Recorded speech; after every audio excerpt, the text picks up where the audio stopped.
Hey there, welcome back to Tony's Auto Works and Off-Road. Today we are working on this 2000 Jeep Cherokee. We're going to be installing an aFe Momentum cold air intake on it. And it's an enclosed cold air intake, it's not an open element like a lot of the ones on the market are.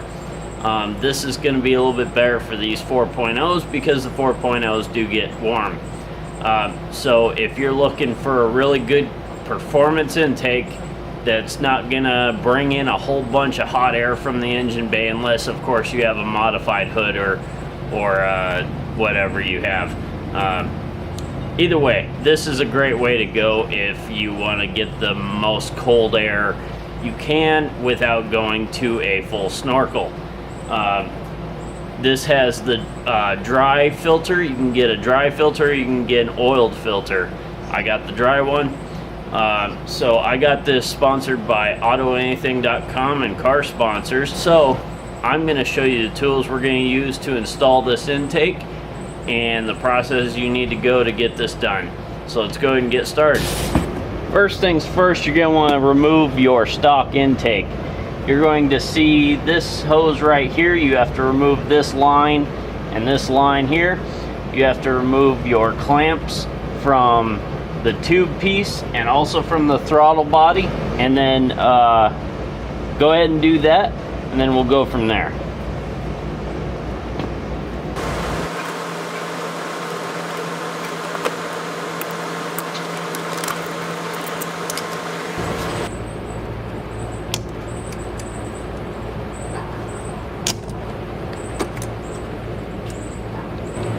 Now down here you're going to see on the air box, you've got these clips here.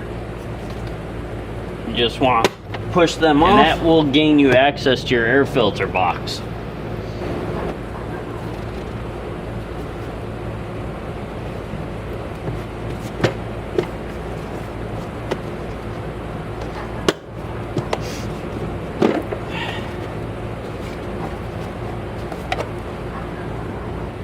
Now that the top part of your intake is removed, go ahead and remove your filter. And then you've got 2 bolts down here, 3 of them. They are going to be a 13 millimeter. And you'll want to remove this box here.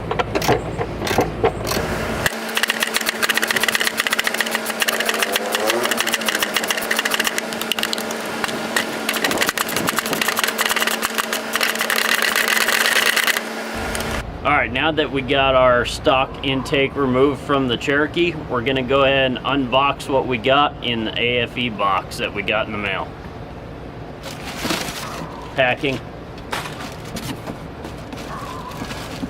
Now here is the enclosed box that the filter goes into.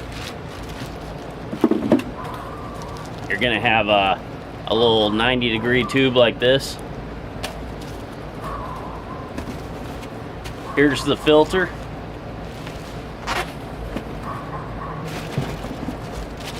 Here's another 90, and this one's plastic. The other one was silicone. Looks like you get some stickers in the package, along with your instructions if you need them. Here is some hose. Probably going to use that for the sensor on the top of the valve cover.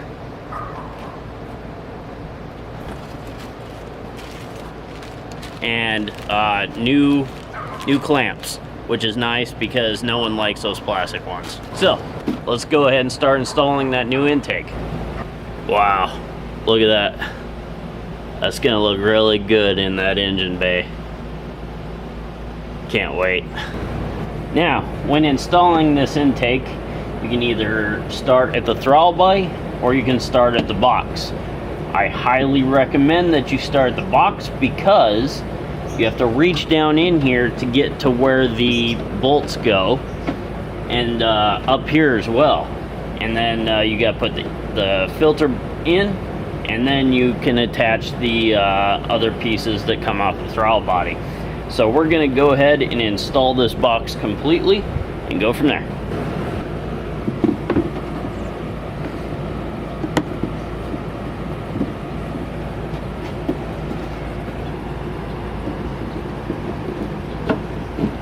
Now, as you can see, I installed that plug on the inside, on the side of the air box that may be used for, say, a snorkel. Either way, before you put this box into the engine bay, you will get a package in your bag of hardware with these 3 little grommets right here, and they are gonna go into these holes where the bolts go into the uniframe of the Jeep. So let's go ahead and get those in. Now that you got your grommets in and the plug in the side of the box, look inside there and make sure you get the holes lined up. You may need to use a light. I'll use my headlamp supplied by Precision LED. Once you got your holes lined up, go ahead and put your bolts in the front first. Then you can put your nut on in the back.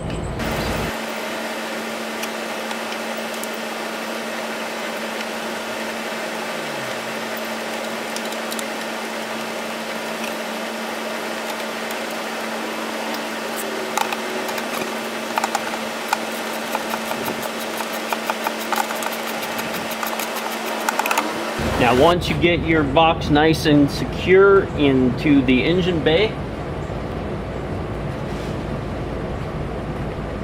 it's time to place the Pro Dry 5 air filter into the box. It just slides right in like that, and you'll see it's got some ridges on the side here, and they're just going to turn inside of here, so it's real simple. You just have to kind of give it a little love.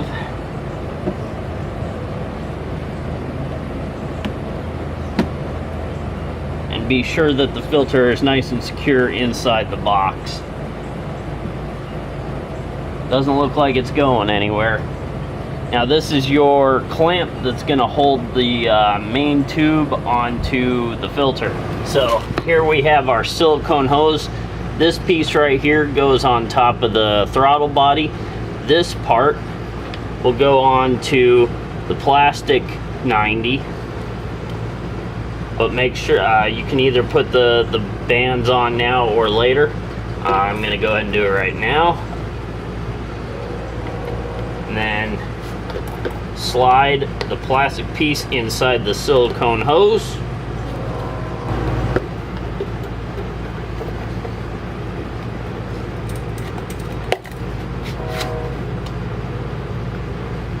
Just like so. And you want to leave this loose a little bit because you don't know if you're going to have to turn this a little bit or this a little bit to make it fit right. But go ahead and add it on there. And then here's the rubber hose. This is going to go onto this piece right here.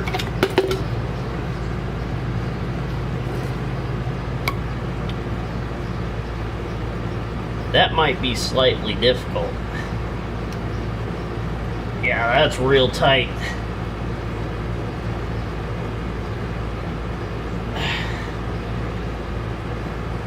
There's no clamp for that, but it don't really need it because it's very tight. So now here's the weird part, or the fun part, where we gotta kind of wiggle stuff around a little bit. So you're gonna want to slide this plastic piece into the air filter on the box, but make sure you have the clamp on there first. And then, as you can see, this new hose that they supply you will be plenty long enough to slip onto the sensor line here. And then you have to kind of just position it to where you can get this piece onto the throttle body and this piece into the air, the filter without any binding.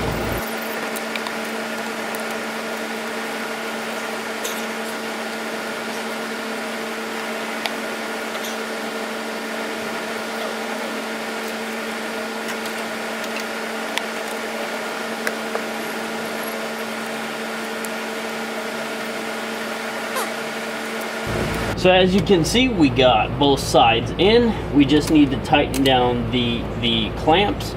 But this is at too much of an angle in order to put it on here and for it to not be crimped right here. So what I'm gonna do is I'm just gonna cut off maybe an inch of this.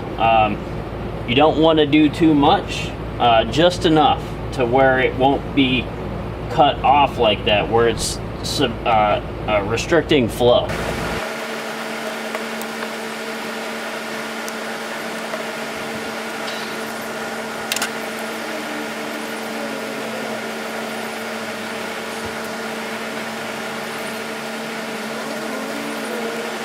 Now we can just go ahead, take a Phillips, and start tightening up all the clamps. If I said Phillips, I meant flathead.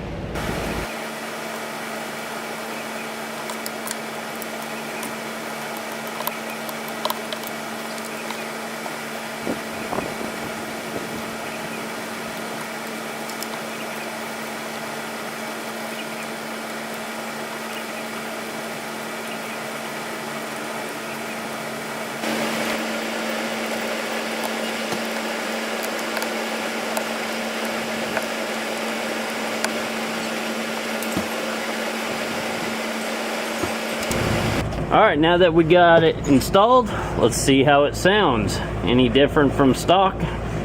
It doesn't really matter how it sounds, it just matters how it performs. But let's see if there's a difference.